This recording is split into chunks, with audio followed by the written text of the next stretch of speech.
میرے عزیزان محترم، عوام خاص طور پر مخاطب ہیں، کسی کے رہنما کو گالی نہ دیں۔ جواب میں وہ آپ کے رہنما کو گالی دے گا، آپ سے برداشت نہیں ہوگا۔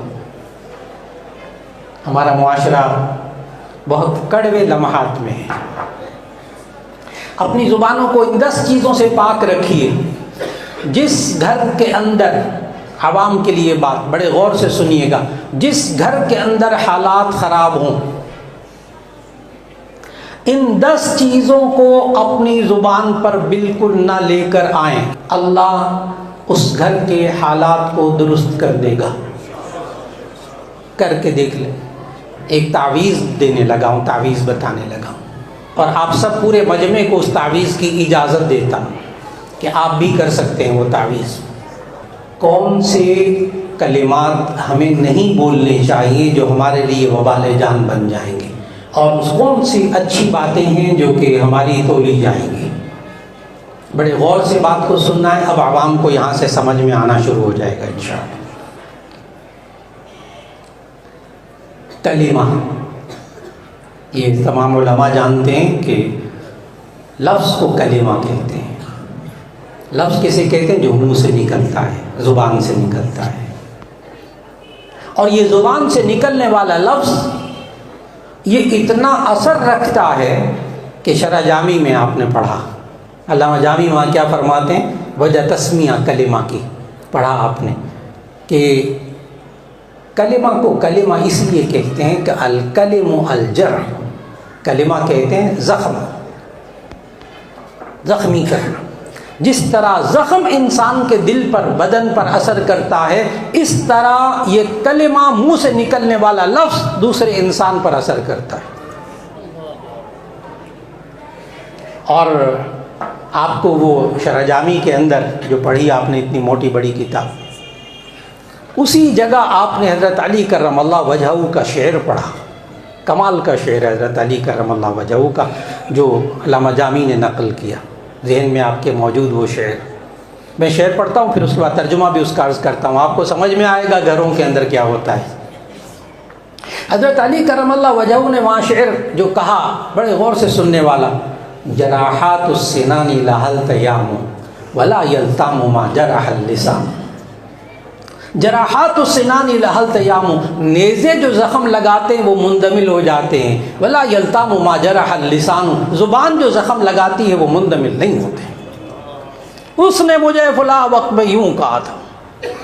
چوٹیں بھول جاتا ہے انسان، آپریشن بھول جاتا ہے، لیکن انسان کی کہی ہوئی باتوں کو نہیں بھولتا۔ اتنا گہرا اثر ہے انسان کی زبان کا۔ اور اللہ تعالیٰ نے قرآن مجید کے اندر انسان کی زبان کے 10 عیب بتائے ہیں۔ اب عوام کے لیے پوری توجہ، یہ خواص فوراً سمجھ جائیں گے۔ اللہ تعالیٰ نے زبان کے 10 عیب، وہ زبان کا خالق ہے، اس نے کہا یہ 10 عیب آپ کی زبان میں نہیں ہونے چاہیے، ایک بھی ہوا تو آخرت میں وبال بنے گا۔ نمبر 1 جھوٹ۔ جھوٹ کے بارے میں آیتیں آپ نے پڑھی، خوب پڑھ لی ماشاءاللہ۔ نمبر 2 غیبت، سورہ حجرات، لا یغتب بعضکم بعضا ایحب احدکم ان یأکل لحم اخیہ میتا۔ نمبر 1 جھوٹ، گنتے جائیے گا، 10 پوری کرنی ہے، پھر سبق مکمل ہو رہا ہے انشاءاللہ۔ جھوٹ زبان میں سے نہیں نکلنا چاہیے، جھوٹ نہ بولیں۔ نمبر 2 غیبت نہ بولیں۔ غیبت کسے کہتے ہیں؟ آپ حضرات توجہ دیجیے گا، جھوٹ بولنا بری بات ہے، سچ بولنا اچھی بات ہے، سب کو پتہ ہے، لیکن ایک عجیب بات بتانے لگا ہوں کہ ہر جگہ سچ بولنا اللہ کو پسند نہیں ہے۔ ناراض نہیں ہونا کسی نے، قرآن سے ثابت کروں گا۔ ہر جگہ سچ بولنا اللہ کو پسند نہیں ہے۔ بعض سچ بولنے کی جگہ ایسی ہیں جو اللہ کو پسند نہیں، اللہ ناراض ہو جاتا ہے۔ جیسے غیبت میں انسان ہمیشہ سچ بولتا ہے، بیٹھ کر آرام سے سوچئے گا میں نے کیا کہا۔ غیبت میں انسان ہمیشہ سچ بولتا ہے۔ کیوں؟ غیبت کی تعریف جو نبی صلی اللہ علیہ وسلم نے بتائی غیبت کسے کہتے ہیں؟ کسی انسان کے اندر برائی ہو، بری بات ہو، پھر اس کی غیر موجودگی میں بیان کی جائے تو اسے غیبت کہتے ہیں۔ اور اگر وہ برائی اس کے اندر نہ ہو، پھر کہا جائے فلاں کے اندر یہ برائی ہے، تو یہ غیبت نہیں ہے، یہ تو بہتان ہے، یہ تو تہمت ہے، یہ تو الزام تراشی ہے۔ غیبت میں انسان ہمیشہ سچ بولتا ہے، بہت اچھی طرح یاد رکھنا ہے۔ غیبت میں جھوٹ ہوتا ہی نہیں، جھوٹ ہوگا تو وہ کیا ہو جائے گی؟ وہ تہمت ہو جائے گی، وہ الگ گناہ ہے۔ اسی لیے غیبت کرنے والا بہت مطمئن ہوتا ہے اپنے طور پر۔ آپ غیبت کرنے والے کو منع کریں نا، بھائی دیکھو غیبت نہ کرو، گناہ کی بات ہے، وہ آگے پتہ کیا کہتا ہے؟ کہتا پتہ کر لو، میں جھوٹ نہیں کہہ رہا، اس بندے کے اندر یہ ہے۔ اللہ کے بندے، اس بندے کے اندر ہے تبھی یہ غیبت ہے، اگر نہ ہو تو کیا ہوگا؟ وہ تہمت بن جائے گی۔ اسی طرح انسان سچ بولے اور گھر میں آگ لگ جائے، بعض عورتیں ہوتی ہیں نا سچ بولتی، ان سے کہو اللہ کی بندی کیا ضرورت ہے یہ بات کرنے کی، میں نے سچ بولا چاہے آگ لگ جائے گھر میں، اللہ کو پسند نہیں ہے، اللہ کو پسند نہیں ہے۔ اچھی یا بری بات دوسرے تک پہنچائی جائے اس نیت سے کہ دو بندوں میں لڑائی ہو جائے، سچی بات پہنچائی جائے اس نیت سے کہ دونوں میں لڑائی ہو جائے، اسے چغل خوری کہتے ہیں۔ قرآن میں ذکر حلاف مشاء بنمیم، نمیم لا يدخل الجنت نمام، چغل خور جنت میں نہیں جائے گا۔ یہ جو ادھر کی بات ادھر پہنچاتا ہے نا دو بندوں کو لڑانے کے لیے، چاہے اچھی بات نقل کی جائے اس نیت سے کہ دونوں کے درمیان لڑائی ہو جائے، اس کو چغل خوری کہتے ہیں۔ بری بات ہو تب بھی چغل خوری۔ آپ کے دینوں میں آئے گا یہ اچھی بات، تو ایسے سمجھ میں نہیں آئے گی، آپ کو ایک مثال دینی پڑے گی تب عوام کو بھی سمجھ میں آئے گا، ورنہ الجھتے رہیں گے بیٹھے ہوئے۔ ایک طالب علم کی ماشاء اللہ ان سب کی شادیاں ہونے والی ہیں، کچھ کی ہو بھی گئی ہوں گی۔ شادی ہو گئی ایک نوجوان کی، شادی کے بعد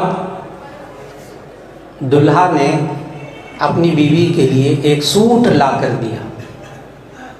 بتائیے اچھی بات بری بات؟ اچھی بات۔ اچھا، جو دلہا کی بہن ہے وہ اپنی والدہ محترمہ کو، جو کہ دلہا کی بھی والدہ لگیں گی نا، تو دلہا کی بہن اپنی والدہ کو جا کر کیا کہتی ہے؟ کہتی محترمہ کے لیے سوٹ آیا ہے۔ یہ جملہ اچھا ہے غلط ہے؟ صحیح سچا ہے جھوٹا ہے؟ محترمہ کے لیے سوٹ آیا ہے، لیکن کیا مطلب؟ اے ماں، یہ شادی سے پہلے تیرے لیے سوٹ آتا تھا، اب کسی اور کے لیے آیا، اب تیرے لیے نہیں آیا، لڑے گی دونوں۔ اطلاع پہنچانے کا مقصد بھی ہے، سمجھ میں آ گئی؟ چغل خوری یہ جنت میں نہیں جانے دے گی۔ بولتا سچ ہے بندہ، لیکن کبھی کبھی اللہ کو وہ سچ پسند نہیں آتا۔ تو کتنی چیزیں اب تک بتا دیں؟ 2۔ نمبر 1 زبان سے جھوٹ نہیں بولنا، نمبر 2 غیبت نہیں کرنی، نمبر 3 الزام تراشی تہمت نہیں لگانی، نمبر 4 چغل خوری نہیں کرنی، نمبر 5 تمسخر، یا ایھا الذین آمنوا لا یسخر قوم من قوم عسیٰ ان یکونوا، ہر ایک عیب کے لیے آیت پڑھ رہا ہوں، سورہ حجرات۔ اے ایمان والو، تم ایک دوسرے کا مذاق نہ اڑاؤ۔ تمسخر، کسی کی کمزوری کو، کسی کے عیب کو، کسی کی برائی کو بیان کر کے ہنسنا، اس کو کہتے ہیں تمسخر، مذاق اڑانا، کسی صورت جائز نہیں۔ کتنی چیزیں ہو گئیں؟ 5۔ جھوٹ، غیبت، بہتان تراشی، چغل خوری، تمسخر، کتنی ہو گئی؟ 5۔ بچوں کے عادت پڑی ہوتی ہے نا سبق یاد کرانے کی، تاکہ یاد ہو جائے اچھی طرح، پھر 5 کو 10 کو ویسے ایک دم یاد کریں گے نہیں یاد رہیں گے، پہلے 5 یاد ہوگی، اب 5 پر توجہ دیجیے گا۔ نمبر 6 خدیعہ، خداع، دھوکہ۔ اوے تیرے بھائی کا ایکسیڈنٹ ہو گیا، فلاں ہو گیا، بعد میں وہ جب پریشان ہونے لگا اور میں ویسے مذاق کر رہا تھا۔ اللہ کے بندے نہ دیں ایسی وہ زبان بولے جس میں دھوکہ ہوتا ہے۔ میں نے مثال دی، زندگی بھری پڑی ہے ان الفاظ سے جن سے دھوکہ دیا جاتا ہے۔ دھوکہ دینا یہ اللہ نے منافقین کی عادت بتائی ہے. سورۃ البقرہ کا دوسرا رکوع، یخادعون اللہ والذین آمنوا وما یخدعون الا انفسهم وما یشعرون. یہ اللہ کو دھوکہ دیتے، ایمان والوں کو دھوکہ دیتے، حالانکہ اپنے آپ کو دھوکہ دیتے. نمبر 6 دھوکہ، زبان سے لفظ بول کر دھوکہ نہیں دینا کسی کو. نمبر 7 جھوٹی قسمیں اٹھانا، حلاف مشاء بنمیم، جھوٹی قسمیں اٹھانا. بات بات پہ اللہ کی قسم، اللہ کی قسم، حالانکہ جھوٹی قسمیں کھاتا ہے. تاجر بھی کھاتا ہے جھوٹی قسم، اللہ کی قسم جاپان کا بنا ہوا، پاکستان کا بنا ہوا ہوتا ہے. جھوٹا، جھوٹی قسم عادت، گناہ کبیرہ. اس کو آپ نے پڑھا ہے، جھوٹی قسم کو نام پڑھا ہے آپ نے، جہاں کتاب الایمان والنذور گزرا، قسمیں، ان کی قسمیں آپ نے پڑھی. یمین غموس، یمین منعقدہ، یمین لغو. تو یمین غموس جھوٹی قسم. کتنی چیزیں ہو گئی؟ 7. نمبر 8 غور سے سنیے گا، وعدہ خلافی. وعدہ خلافی، میں آپ کو یہ چیز دوں گا، میں آپ کو کھانا کھلاؤں گا، میں آپ کے گھر آؤں گا، میں یوں کروں گا. کوئی بھی نہیں ایسی خاموش. وعدہ ایک طرف سے، معاہدہ 2 طرف سے. آج کل لوگ، بڑے بڑے لوگ معاہدہ کرتے ہیں، ایگریمنٹ کرتے ہیں، معاہدہ کرتے ہیں. جب ان کو یاد دلایا جاتا ہے کہ آپ نے معاہدہ کیا تھا ہمارے ساتھ، پتہ کیا کہتے ہیں سب کے سامنے؟ کہتے ہیں کہ قرآن حدیث ہے. معاہدہ ہی ہے نا، ہے معاہدہ قرآن حدیث ہے. یا ایھا الذین آمنوا اوفوا بالعقود، اے ایمان والو اپنے وعدوں کو پورا کرو. ہمارے معاشرے کے اندر یہ زبان کا استعمال بتا رہا ہوں، کلمات کون سے تولے جائیں گے اور کیا ہوگا پھر. وَأَنَّ أَعْمَالَ بَنِي آدَمَ وَأَقْوَالَهُمْ يُوزَنُ. بات کو سمجھنا ہے، سبق ہو رہا ہے، سبق سے باہر کی کوئی بات نہیں. نبی صلی اللہ علیہ وسلم کے پاس ایک خاتون آئی، حدیث آپ کے ذہن میں آ جائے گی. ایک خاتون آئی تو انہوں نے ایک بچے کو بلایا، تعال ہنا اعطیک شیئا، ادھر آؤ میں تمہیں کوئی چیز دوں گی. تو نبی صلی اللہ علیہ وسلم نے فوراً اس خاتون سے کہا تمہارے پاس کوئی چیز دینے کے لیے ہے؟ تو اس خاتون نے کہا جی ہاں یا رسول اللہ صلی اللہ علیہ وسلم، میرے پاس کھجور ہے، وہ میں دینا چاہتی تھی. نبی صلی اللہ علیہ وسلم نے فرمایا اگر تمہارے پاس کوئی چیز دینے کے لیے نہ ہوتی تو تمہارے نامہ اعمال میں جھوٹ لکھا جاتا. ادھر آؤ میں تمہیں کوئی چیز دوں گی، وعدہ. اور ہم بچوں سے بہت وعدے کرتے ہیں، یہ کام کر لو تو میں چاکلیٹ دوں گا، یہ کام کر لو تو میں آئس کریم کھلاؤں گا. وہ بچہ 2-4 دفعہ 10 دفعہ کہتا ہے ابو وہ آپ نے کہا تھا چاکلیٹ کھلائیں گے، آئس کریم اور کھلا دیں گے تمہیں، کیا ہوگا مرتے رہ کہیں گے. کون کھلاتا ہے چاکلیٹ اور کون دیتا ہے آئس کریم؟ وہ بچہ بھی ایک فن کا ماہر ہو جاتا ہے، بچہ بھی ایک فن، اس فن کا ماہر ہو جاتا ہے. بیالوجی سمجھتے ہیں؟ بیالوجی، علم الحیاتیات، جس میں زندگی کے بارے میں علم. بیالوجی ایک زوالوجی ہوتی ہے جس میں علم الحیوانات پڑھا آپ لوگوں نے، عوام کو بھی پتہ ہے. تو ایک بیالوجی ہوتا ہے، ایک علم، ایک فن. ایک زوالوجی ہوتا ہے، اور ایک پتہ ہم اپنے بچوں کو کیا فن سکھاتے ہیں؟ ٹرخالوجی. بعض لوگ ٹرخالوجی کے بڑے ماہر ہوتے ہیں اور بڑے کر ٹرخا کے نا اگلے کو پھر بعد میں کہتے ہیں دیکھا کیسا الو بنا ہے. اللہ کے بندے تم خود الو بن گئے اللہ کے نزدیک. ہم اپنے بچوں سے بھی وعدہ کریں تو وعدہ خلافی نہ کریں، اور اگر ہو جائے وعدہ خلاف نہیں پورے کر سکے نا تو معذرت کر لیجئے، میں نے آپ سے وعدہ کیا تھا وہ پورا نہیں کر سکا، تاکہ آپ جہنم میں جانے سے بچ جائیں. تو کتنی چیزیں ہو گئی؟ 8، سب قرآن مجید سے. نمبر 9 برے القاب کے ساتھ دوسروں کو پکارنا. سورہ حجرات، لا تنابزوا بالالقاب بئس الاسم الفسوق بعد الایمان. برے القاب کے ساتھ نہ پکاریں کسی کو، گناہ کبیرہ ہے. بعض بڑے بڑے جلسوں کے اندر ہمارے اکابر کو برے القاب سے پکارا جاتا ہے، جو کہنا تھا میں نے کہہ دیا.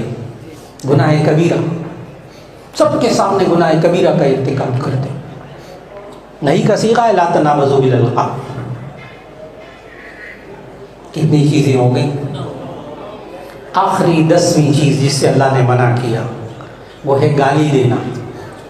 میں نے بدزبانی نہیں کہا، اس لیے کہ 10 کی 10 چیزیں بدزبانی ہیں۔ میں نے کھل کر لفظ بولا گالی دینا، اس سے بھی زبان کو بچانا ہے۔ کیا کوئی برا ہو اس کو بھی گالی نہیں دینی؟ ایک سوال عوام کے ذہنوں میں آئے گا، مولانا اگر بچہ واقعی بہت برا ہے تو اس کو بھی نہیں گالی دینی؟ تو اس کے لیے جواب قرآن مجید سے سنیے گا، غور سے جواب سمجھیے گا، عوام کو بھی سمجھ میں آ جائے گا انشاءاللہ۔ سب سے بڑا گناہ قرآن میں کیا ہے؟ شرک۔ ان الشرک لظلم عظیم، ان اللہ لا یغفر ان یشرک بہ ویغفر ما دون ذلک لمن یشاء۔ اللہ مشرک کو نہیں بخشے گا، باقی ہر ایک کو بخش دے گا، معلوم؟ اور مشرک جن بتوں کی عبادت کرتے تھے ان کو اللہ نے سب سے بڑا گند کہا، سورہ مائدہ آیت نمبر 90، جہاں اللہ نے بتوں کو گندگی کہا، انما الخمر والمیسر والانصاب والازلام رجس من عمل الشیطان۔ رجس، گندگی، ناپاکی، یہ بت ناپاک۔ یہاں تک سمجھ میں آ گیا؟ بدھ بری چیز، بت جس کی وہ عبادت کرتے تھے مشرکین مکہ، بری چیز۔ اب آیت پڑھنے لگا، نبی صلی اللہ علیہ وسلم کو خطاب کر کے اللہ تعالیٰ نے کہا، جس پہ امت مخاطب ہے، آیت غور سے سنیے گا، لا تسبوا الذین یدعون من دون اللہ فیسبوا اللہ عدوا بغیر علم۔ آپ ان معبودان باطلہ کو، ان بتوں کو گالی نہ دیں، لا تسبوا، دیکھو سب سے بری چیز بت، لا تسبوا الذین یدعون من دون اللہ، یہ اللہ کے علاوہ جن بتوں کو پکارتے ہیں ان کو گالی نہ دیں، کیوں؟ فیسبوا اللہ عدوا بغیر علم، پھر یہ اللہ کو گالی دیں گے بغیر علم کے، اور وہ آپ سے برداشت نہیں ہوگا۔ آج ہمارا معاشرہ اس کو بھگت رہا ہے کہ ہمارے نوجوانوں کی زبانیں، ہمارے نوعمر بچوں کی زبانیں گالیوں سے بھر گئی۔ ماں باپ کو گالی دینا، نبی صلی اللہ علیہ وسلم نے فرمایا صحابہ کے سامنے، حدیث آپ کے ذہنوں میں، کہ ماں باپ کو گالی دینا فسوق، گناہ کبیرہ۔ صحابہ کے زمانے میں خیر القرون کون ماں باپ کو گالی نکالتا ہوگا؟ اس لیے صحابی نے فوراً سوال کر دیا، حدیث میں موجود، یا رسول اللہ صلی اللہ علیہ وسلم، کوئی ماں باپ کو بھی گالی نکالتا ہے؟ اس پر نبی صلی اللہ علیہ وسلم نے وضاحت کی، وہ وضاحت بھی اسی حدیث میں موجود۔ نبی صلی اللہ علیہ وسلم نے فرمایا، ہاں کوئی بندہ کسی کے باپ کو گالی نکالتا ہے، وہ اس کے باپ کو جواب میں گالی نکالتا ہے، گویا کہ یہ سبب بنا اپنے باپ کو گالی دینے کا۔ اس لیے میرے عزیزان محترم، عوام خاص طور پر مخاطب ہیں، کسی کے رہنما کو گالی نہ دیں، جواب میں باپ کے رہنما کو گالی دے گا، آپ سے برداشت نہیں ہوگا۔ ہمارا معاشرہ بہت کڑوے لمحات میں ہے۔ اپنی زبانوں کو ان 10 چیزوں سے پاک رکھیے۔ جس گھر کے اندر، عوام کے لیے بات بڑے غور سے سنیے گا، جس گھر کے اندر حالات خراب ہوں، ان 10 چیزوں کو اپنی زبان پر بالکل نہ لے کر آئیں، یعنی اپنے قول کو، اپنے بول کو درست کر لیں، اپنے کلمات کو درست کر لیں، اللہ اس گھر کے حالات کو درست کر دے گا۔ کر کے دیکھ لیں، اور اس کے لیے وعدہ ذہن میں رکھیں، یہ وعدہ جو بھی میں نے بات کی، جو بندہ اپنے بول کو درست کر لے، اللہ اس کے حالات کو، اس کے اعمال کو درست کر دے گا۔ یہ وعدہ اللہ نے سورہ احزاب کے آخری رکوع کی ایک آیت میں کیا، یا ایھا الذین آمنوا اتقوا اللہ وقولوا قولا سدیدا یصلح لکم اعمالکم۔ اے اللہ تعالیٰ نے کیا کہا؟ ایمان والو تم اللہ سے ڈرو، وقولوا قولا سدیدا، اپنے بول کو درست کر لو، یصلح لکم اعمالکم، واللہ تمہارے سارے کام درست کر دے گا۔ ممکن ہے کہ آپ میں سے کوئی کہ اگر سارے گھر والے ہی گالیاں دیتے ہوں، سارے گھر والے یہ جھوٹ بھی بولتے ہوں، سارے گھر والے چغل خوری، غیبت، سب کچھ کر، میں اکیلا اپنی زبان کو درست کر کے کیا کروں گا؟ اگر یہ ذہن میں سوال آئے تو یاد رکھ لیجیے گا اچھی طرح، ایک تعویذ دینے لگا ہوں، تعویذ بتانے لگا ہوں۔ ایک بیوی اپنے شوہر سے بہت تنگ تھی، بہت لڑاکو تھا، بہت بدزبان، بہت گالیاں نکالتا تھا، لڑتا تھا۔ تو بیوی ایک شیخ کے پاس، ایک بزرگ کے پاس گئی اور جا کر کہا کہ مجھے کوئی تعویذ ایسا دے دیں جس سے یہ میرا شوہر بندہ بن جائے۔ تو بزرگ نے تعویذ دیا، اور آپ سب پورے مجمع کو اس تعویذ کی اجازت دیتا کہ آپ بھی کر سکتے ہیں وہ تعویذ۔ بزرگ نے وہ تعویذ دیا اور تعویذ دے کر کہا کہ اس کو اپنے دانت، جب شوہر گھر میں داخل ہونا تو اس کو اپنے دانتوں کے نیچے دبا لینا، اور جتنی زور سے دباؤ گی نا اتنا یہ اثر کرے گا۔ بیوی نے بالکل ایسا کیا، جو ہی شوہر گھر میں داخل ہوتا وہ تعویذ نکالتی، فوراً اس کو دانتوں کے نیچے دباتی، اور جو گرم ہوتا نا وہ بولتی نہیں تھی نہیں آگے سے، وہ اب غور گرم ہوتا، پھر اس نے زور سے دبایا، یہاں تک کہ ایک ہفتے میں، وہ کب تک بیچارہ بولتا جگتا اکیلا، جواب ہی نہیں ملتا تھا۔ ایک ہفتے میں گھر کے حالات ٹھیک ہو گئے، وہ پھر گئی شیخ کے پاس اور جا کر کہا کہ آپ نے بڑا شاندار تعویذ دیا، کمال کر دیا۔ بزرگ نے بھی وہ تعویذ کھول کر دکھایا، بیوی خالی کاغذ ہے، کچھ نہیں لکھا، صرف اتنی سی بات تھی کہ وہ سارا دن کا تھکا ہارا گھر آتا تھا، غصے میں آ کر تم شکایتیں لگاتی تھی، وہ غصے میں بولتا تھا، تم وہ 2 سناتی تھی، وہ 4 سناتا تھا، گھر میں دنگا فساد ہوتا تھا۔ ایک نے اپنی زبان پر قابو پایا، گھر کے حالات درست ہو گئے۔ جواب دے رہا تھا تعویذ کہ یہ تعویذ استعمال کریں، اور ایک گھر کا ایک بندہ اگر اپنے بول کو درست کر لے گا تو انشاءاللہ سارے گھر کے اعمال درست ہو جائیں گے، اور پھر وہ اعمال تولے بھی جائیں گے، وہ اقوال بھی تولے جائیں گے جو اچھے ہوں گے انشاءاللہ۔